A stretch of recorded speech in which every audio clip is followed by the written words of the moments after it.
बियाह में तहर बाबूजी खूब सेवा सत्कार कइले। आई बात के पूरा गांव जवार में चर्चा बा।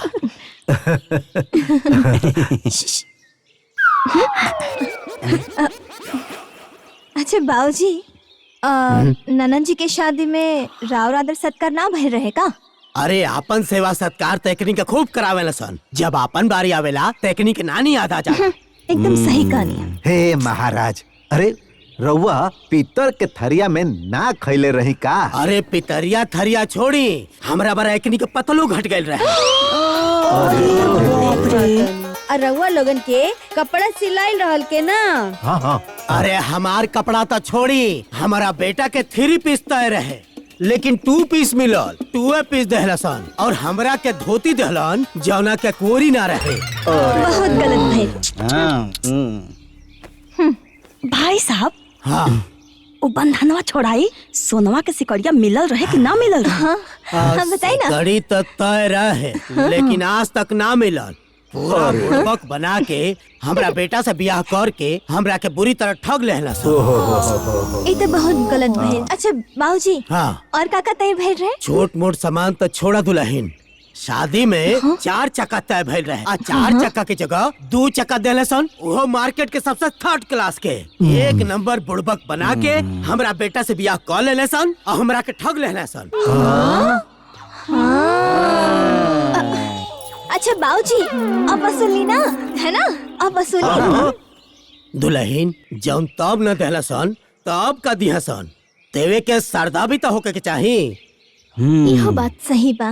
लेकिन बाबूजी, हमार बाबूजी ई लोगन के हर श्रद्धा के पूरा कहिए कि ना? रवा कराई ना? कराई ना। कई लोग हमार बाबूजी से जौन जौन चीज मांगले रहनी, हमार बाबूजी हर चीज देनी है। अरे उसे बढ़ के देनी है। रवो मांगी। मांगी मांगी। हमारे ससुराल के ना परिस्थिति आज बहुत अच्छा बा। हो गइल बा। केहू के पल्ले करोड़ों होखी, मगर बिना मांगे केहू देवे लगा हो समझी जी। बताई। सही कहानी है दादी, केहू ना देला। कहावत अब कहावते रह गई भाई साहब। जवन लोग कहत रहे बिन मांगे मोती मिले, मांगे मिले न भीख। अरे आज के जमाना में बिन मांगले एक गिलास पानियों नहीं खे पूछत कुछ ना मिली। सही कहली। अरे मांग ली समधी जी, मांगी। मांगे के तो हम कई बार मूड बनौली, बाकी हमार बेटवे नानुकुर कर देवेला। बाबूजी, हमार गोलू की जीजा कब अपना बाप चाचा के सामने कुछ बोले लेका? ना ना ना रवा कहे सुनता नीची। अरे बाप बाप होखेला, बेटा बेटा होखेला। अरे समझाई ओकरा के बढ़िया से। आज यदि ना सुने नु तो देव दुगो थप्पड़ मिला के। हाँ और बाबूजी, एक बात ना याद रखिए, रउआ अपना हक खातिर लड़े जाता नहीं तो पीछे बिल्कुल नहीं की हटे के। ना दुल्हन, अब तो पूरा बकाया वसूलबे कर। अति है तो इनकर पाप। काहे समझी जी, कहाँ रहला हमारा आज? यहाँ रस मंजरी पर रस मंजरी खत्म हो जाता हो। बैठा बैठा बैठी। आई बैठी बैठी। हम बैठे लेके आए, हम सीरियस मैटर पे बात करे आयल बानी। अरे महाराज, आज तक बहुत सीरियस रहनी जोन बात करब। यह तना सीरियस रहला के तू लोग फायदा उठेला लो। क्या बात है बाबूजी? ए चुप रह, जब बात हुई तब तोहरो समझ में आ जाई। समझी जी। हाँ एक बात बताई। बोला। रहुआ अपना बेटा के ब्याह कैली, राउर श्रद्धा पूरा भइल, तो हमरो श्रद्धा पूरा कर दी। कौन सरदा हो भाई? ए भैया, समधी जी का लागत अब ब्याह करे के मन करा। ये उम्र में महाराज। देखी लो, रहुआ लोग मजाक के मूड में बाड़ी, लेकिन हम मजाक के मूड में नहीं थे। हमरा यहाँ रहुआ ब्याह कैले रहनी तो 4 चकवा तय कैले रहनी, दहनी मोटरसाइकिल। हमरा के कुर्ता धोती तय कैले रहनी, खाली कुर्ता दे दहनी। सिकड़ी तय कैले रहनी, सिकड़ी न दहनी। बताई हमार श्रद्धा पूरा करी। बाबूजी इतना दिन ब्याह भइले हो गई और तू ये सब का शुरू कैले बड़ा? तो चुप रह। आज तक इनकर बेटा दहेज के बीच में बोलल बड़न, कितने बोला ताड़े? एक मिनट, बात खाली चैन को है ना और गाड़ी का। एक मिनट। अरे रुका महाराज, हला तो के चैन देता ही। ए विवेक, निकाला घर से गाड़ी उनके देता। हाँ ए समझी जी, का भाई? अरे केहू से लेके केहू के दिहल, ई कौन से चालाकी बा? हमार बेटा बड़ी मेहनत से हमारी पोती के लिए बनौले ह। अरे तू मेहनत कई के अपना बिटिया के खातिर बनाई। ए हमें तेला बेला में पड़े वाला नहीं थे। हमरा चाही त चाही, नहीं तो राहुल बेटी यही जा रही। तोरा के जाए कुछ जा पिटिया मान ना जाई है।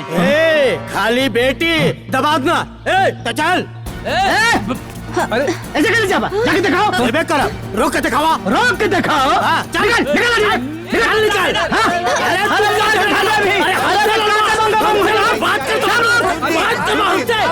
अरे बकवास मत करा भाई। हे समधी जी, समधी समधी हो के लाठी लठौल करे में अच्छा लगता। बाबूजी एगो गाड़ी और एगो सिकड़ी खातिर रवा हमार ननन जी के नैहरे में छोड़ दे। ये ठीक ना नो लागी। कौनो भी समस्या के समाधान शांति से होला। और हमारे ससुर जी ना दिल के बहुत अमीर है।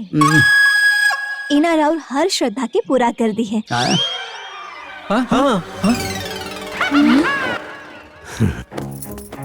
दुल्हन बैठा रहा। कौन जरूरत रहा है कहे कि जवन लेवे देगो के हम कुल पूरा कर दे। ओ बाबूजी, अगर दोनों समधियन के बीच में लाठा लाठी हो जाए तो का प्रतिष्ठा रहे? अब बताओ। और सच कहे बाबूजी, जौन तय भर रहे देवे के वो देवे के चाहे।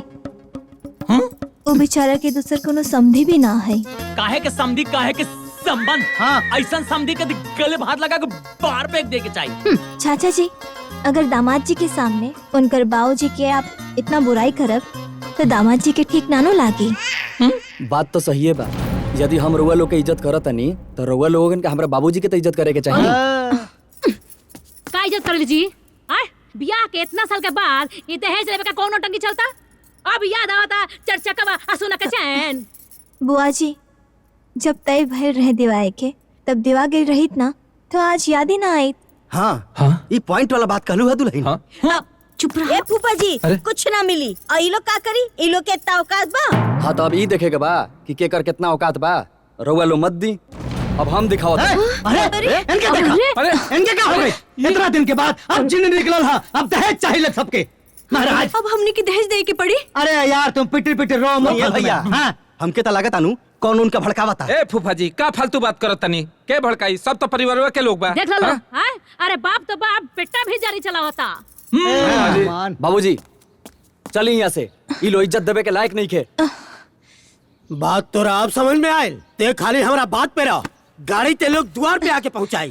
अरे रवा लोगी का करतानी? ना जी, बात अब औकात पे आ गई बा। हमनी के जाता नहीं। चली बाबूजी। बाबूजी बाबूजी बाबूजी बैठी। बाबूजी जदी रवा लोग ऐसे से चल जाए ना, फिर कुछ दिन बीती, फिर ओकरा बाद परिवार की याद आई, फिर ओकरा बाद धीरे धीरे करके ना सारा मामला ठंडा हो जाए। बाबूजी रवा लोग कुछ दिन ऐसे रही, जौन जौन चीज मांगले बानी ना वो सब रवा के मिले। मत जाए। ये लोगन के बात पर तो विश्वास नहीं की, पर तू कहा तारू तो रुक जाता नहीं जद दुल्हन।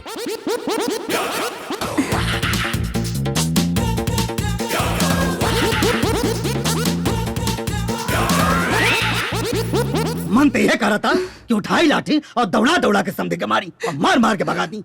कहो महाराज, शादी के इतना साल हो गए, दहेज के भूत अब चढ़ो है इनके। गजब आदमी हो यार।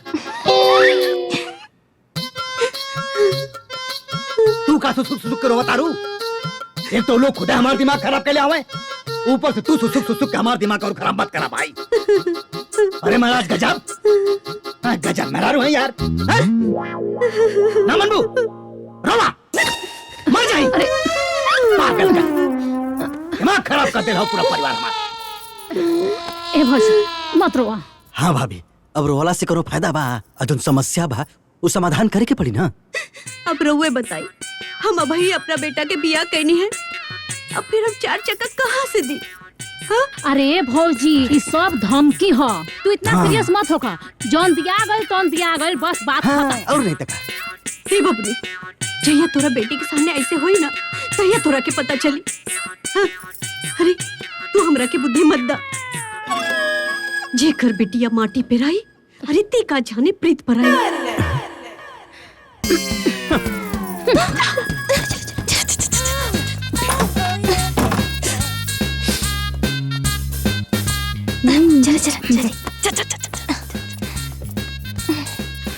आज पता चल गई कि केकरा मन में केकरा प्रति कितना मान सम्मान बा। देखनिए भौजी के न बोली हो।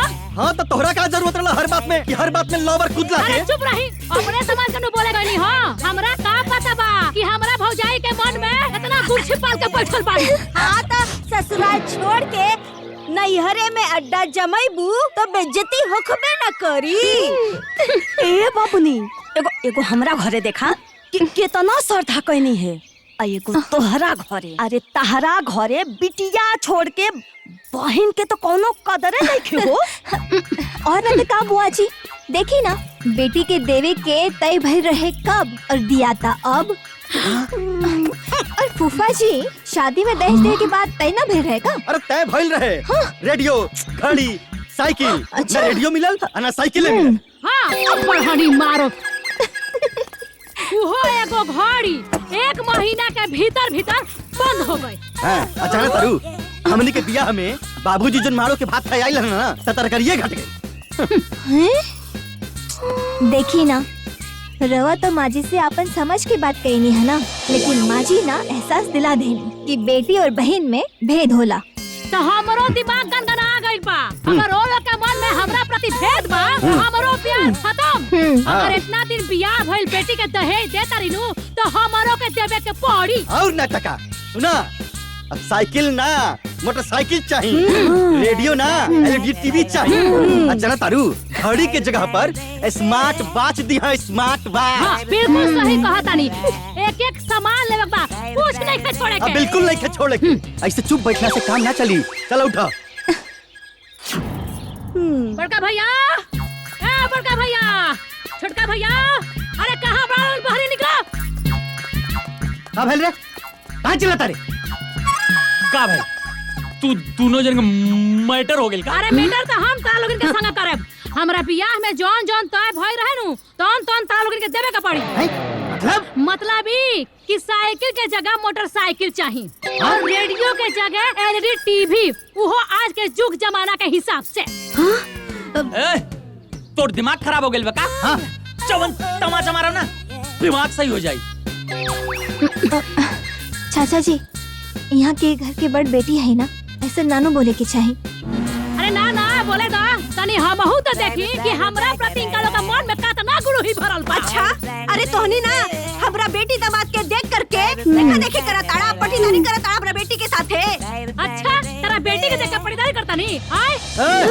सुना, तब के बाद तब कर है, अब उना चली। अच्छा, तो अपना बेटिया के तो बे तय करे रहला, तब कहे आप भर भर के हिलावा तारा। अरे तू लोग ना हमरा बेटी के देख के तड़कत बाड़ू, हमरा के सब पता बा। अच्छा, तेरा बेटी के देख के धनका तानी, आए तेरा बेटिया से कम बनी का? ए बुआ, अपना लाशा में ना हमरा के मतलब सारी जौन नहीं के भइल ना तौन हो जाई। का करबे रे? का करबे? का करबे रे? बहुत करबे? बहुत बोला जा देखा। दीदी, दीदी, मार दे। दीदी, अरे वहाँ पे राहुल बुआ, ऐसे ना बोले के चाहिए। चलिए अंदर चलिए। अरे आई ना अंदर चली, चली। ए फुआ काई गड़ल मुर्दा उखड़ले बड़िस रे? हैं अजुए तोर शादी भइल, दहेज तहर बाकी बा। हैं ए चुप कर, खुद तो पटोर पटोर का घर भर बने, आ जब हमार टाइम आइल त लगला दुनिया देखा। चुप, गजे खाता रू, फालतू बात मार दे बड़ा। ए भैया, ई कुल का हो रहल बा? ई लफड़ा ठीक लागत हो? अरे महाराज, ए समधी जी रउआ ठीक कहतानी। अब बाकीर बहन बेटी के देला से कुछ कम ना होखेला। हाँ, बहन बेटी की देवे से कम थोड़ी होला। अरे जौने घरी बियाह भइल रहे अपनी औकात ज्यादा दे रानिया। रार औकात रहे का बात लेवे के? हैं? रार औकात रहे वो पीतल के थरिया में खाए के। तनी औकात में धीरे से बोला। ए पाहुन, आई रंगा कैसे नानू बोले के चाहिए? आखिर रंगा ई सन के बहनोई नु है। अरे ना जी, ये लोग के औकात दिखावल बहुत जरूरी हो। अच्छा। ए चुप, तू तो खामोश रह। सार बारा सार लेखन रह। मास्टर है हम। तो जितना धिया पुता कमाला के ना उतना हम अकेले कमाई ले। कमाला तो का फायदा? हमरा के तेज बड़ा का? सुना, हम रेडियो ना एलसीडी टीवी चाहिए, साइकिल के बदले मोटरसाइकिल दिवाही के सुना कुछ ना मिली, जामन करा खुतमन का लो। अच्छा ए भैया ई मत भूलो कि जौना बाप का तू दुनू जना बेटा हुआ नु वही बाप के हमहू बेटी हई। 3 हिस्सा के 1 हिस्सा के मालकिन हमहू। आ यदि ना दे बनू तो बाजा बजा दे। चल हटी हट। अरे ले हम चला पता नहीं कैसे ना देवा लोगन।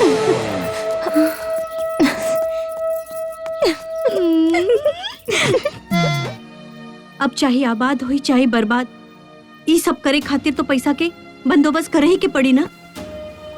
लेकिन हम कतनो कोशिश करब तो 18-20 लाख के तो व्यवस्था ना हो पाई। अरे तो 18-20 लाख रुपए हम कहाँ से लाएंगे दादा? बाबूजी हम कुछ बोली का? हाँ बहू बोला। रउआ जमीन पर पैसा उठा ली। हाँ? ना ये काम ना करे बहू। हमार बाप दादा भीख मांगे खा ले रहे लोग, लेकिन जमीन के एक बीता ना बचलस। हमार हिम्मत नहीं खे काम करे के। हम जमीन पे तो कर्जा ना ले।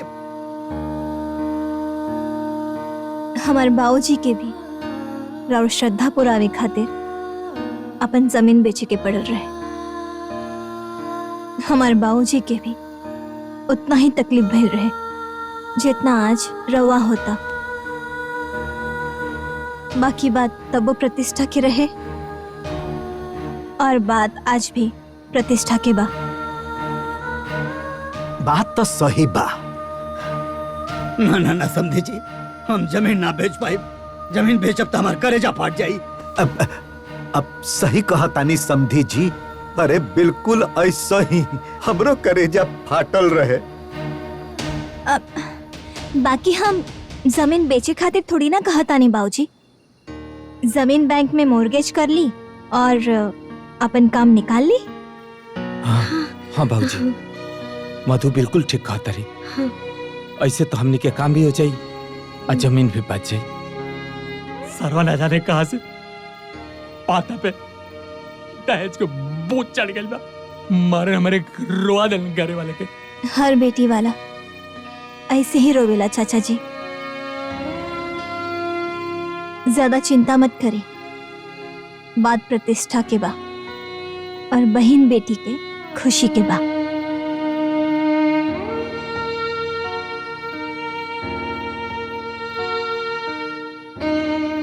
ठीक बाबू, कल हम बैंक जाए।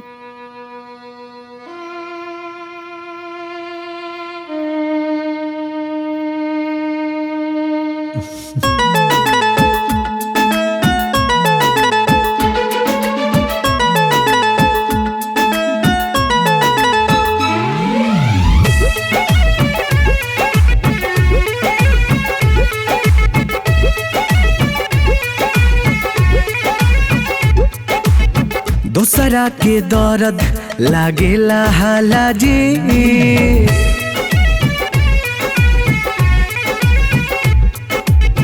दूसरा के दर्द लागेला हाला जी।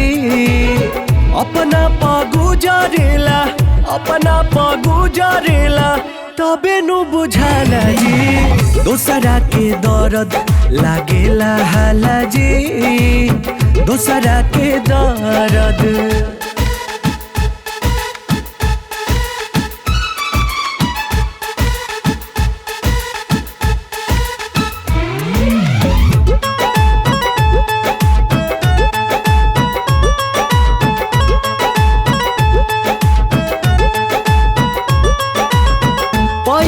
पहिले तो लोग सभे आपन दिखावे होशियारी।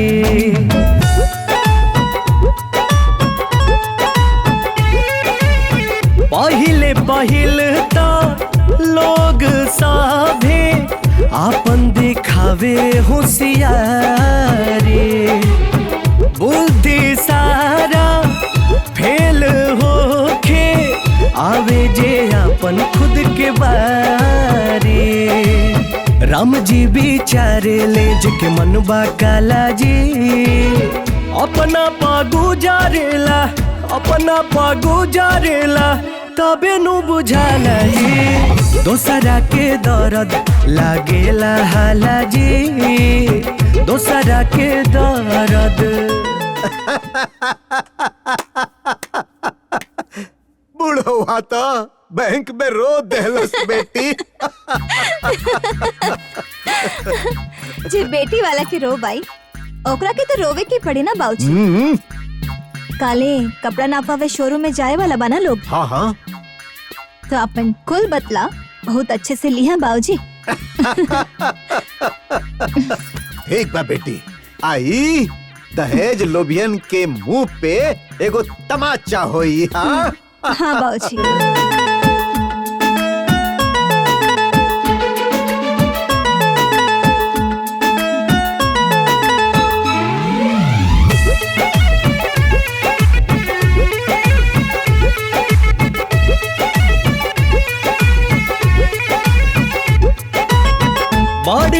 बड़का लोग के पगाड़ी मिनटों में ही गिरेला।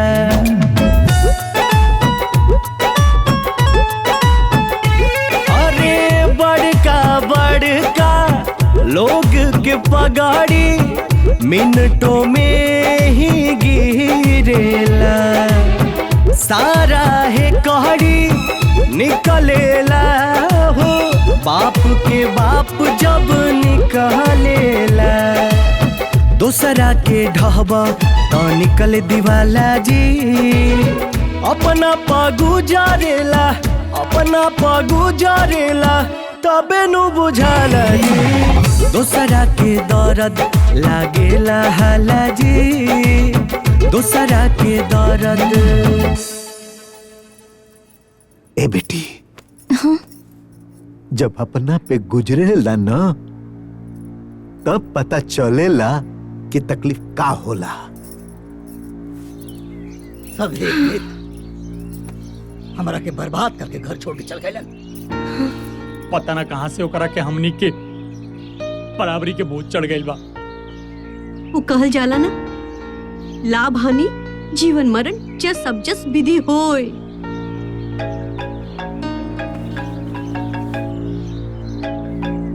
अब एक सारे फोन कहाँ आवत हो? केकर फोन? के होई तोरे बेटी के ससुर। हाँ प्रणाम समधे जी। हाँ प्रणाम प्रणाम। हाँ बहुत बहुत धन्यवाद समधे जी। जौन रौरा हमार श्रद्धा पुरौनी। रौरा से बेसी राउर समधी के धन्यवाद। नौका समझी मतलब समझनी ना। अरे अगर वहाँ के दहेज के बाद हमार दिमाग में ना डलती तो 10 साल पुराना डूबल दहेज हमरा के कैसे मिला। अब की बेरा आए तकारे से आए। चले ठीक बा प्रणाम समधू जी। आई हो दादा हाय देखी हाँ घर के भेदी लंका ढाए। जेकरा के घर में शरण देनी वही आके हमारे घर में डाले। अरे घर उजाड़ के घर में बैठल बा। निकल लठिया दौड़ा के मारे बेनन के हम। चला पूछल जाए।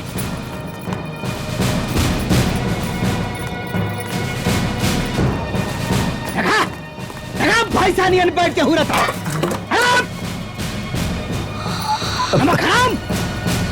एहसान फरामोश तोहनी के अपने घर में रख के हम एहसान कहनी और तोहनी हमारे घर में राजनीति करवा लोग हैं।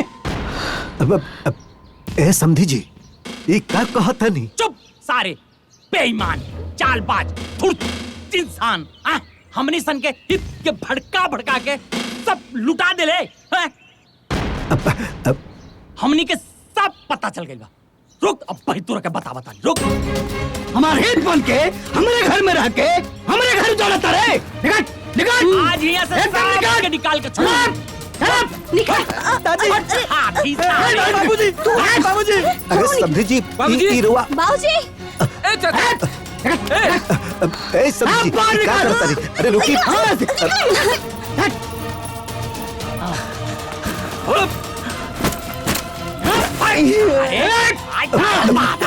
समझी जी बाबूजी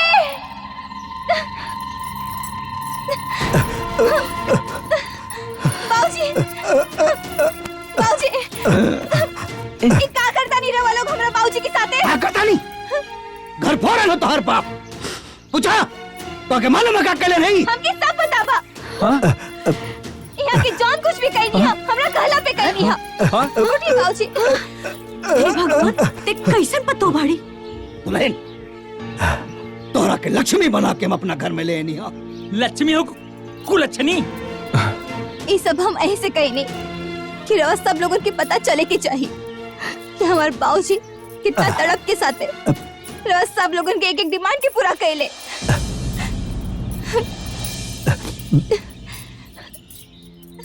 दिल भी एक जैसे होला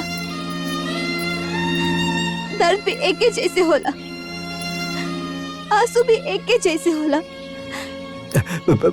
ओकरा बाद भी ये बेटा वाला एगो बेटी वाला के दर्द काहे नहीं के समझत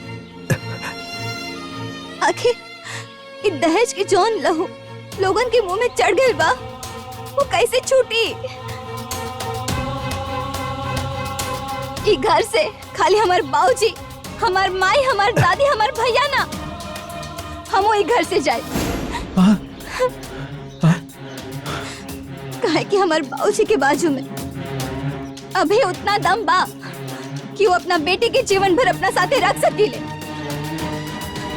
एगो बेटी के कन्यादान देला के बाद भी लोग लाज मर्यादा सब भूल के अपना बेटी के ससुराल में पानी पिए ले अन्न खाए ले और साथ ही साथ समाज के ताना भी सुन ले इस सिर्फ और सिर्फ रोज सब लोगों के सबक सिखावे खातिर एहसास दिलावे खातिर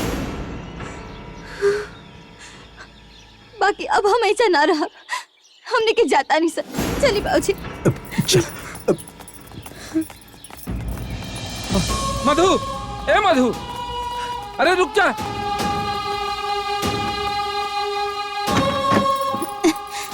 आई दादी अरे ए मधु ई का करत है? बात समझे के तो कोशिश करा हाँ? रोज सब लोग मिलके ना हमारे बाबूजी के जगह जमीन घर दुआर सब कुछ बिकवा दे ले लोग हमारे बाबूजी के ना रास्ता पे लाके खड़ा कर दे ले लोग हाँ? और रह कहा था नहीं हम समझी हाँ? हम क्या समझी बताई अरे जौन हो गए तू वापस तो नहीं खेलवा सकत हाँ? ऐसे तू घर छोड़ के जेबू तो अच्छा लगेगा हाँ? अरे जौन हो गए तेरा के भूल जा कैसे भूल जाए हाँ कैसे भूल जाए रार बाबूजी ना हमरा बाबूजी के अपना इशारा पर नचावनी है हमरा बाबूजी से श्रद्धा के नाम पर दहेज लेनी है हमारे बाबूजी के पास छत नहीं के रह खातिर बताई कहाँ रही है हमारे बाबूजी हाँ ए मधु रुक जा मधु मत जा छोड़ के मत जा मधु ए मधु रुक जा मधु ए बात कहने को समझत हमार आज के डेट में एगो दुल्हा पर ओकर माई बाप भाई बहन सबके अरमान के बोझ बा और साथ ही ए समाज के दिखावा के भी बोझ बा हम वही बोझ के नीचे दब गए रही हम कुछ न कर पाए तू हमारी मजबूरी समझा मधु मजबूरी समझा और ये हमार मजबूरी बा चली बाबूजी समझी समझाई ना हाथ जोड़ता नहीं मत जाई सही बात बा जब अपना ऊपर गुजरे ना तब होकर एहसास होला घर छोड़ के मत जाई समझी जी राहुल बेटी है मतलब राहुल घर समझी जी हाथ जोड़ता नहीं विनती करता नहीं रुक जाइए अगर एको बेटा अपने माई के साथे रह सकेले तो माँ बेटी काहे न रह सकती हम रउआ लोग के सामने हाथ जोड़ा तानी रउआ लोग भीतर चली हमने के माफ कर दी हाँ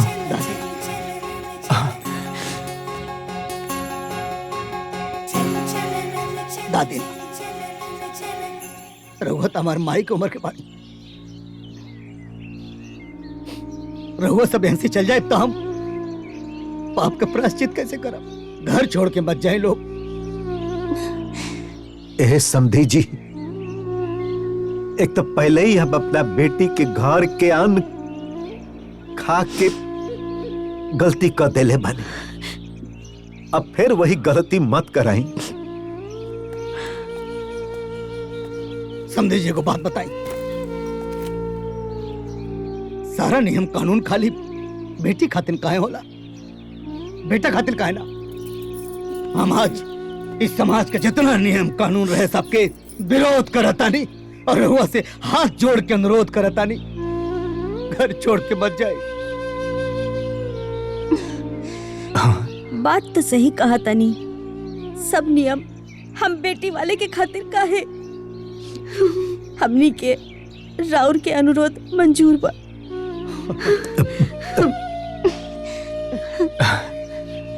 समझे जी,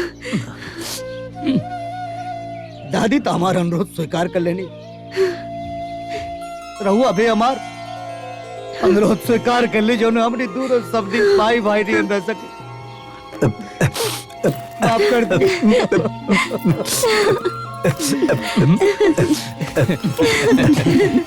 दादाजी अब तो रुकही के बा, तब कुछ खाना पीना हो जाए, बहुत तेज भूख लागल बा। भूख लागल हो? ए विवेक जी पापा जी। तनी खांचा उठाओ और हंसिया, जाके खेत से एक खांचा बरसिंग काट के लाओ, उनके दबा के खिलाओ।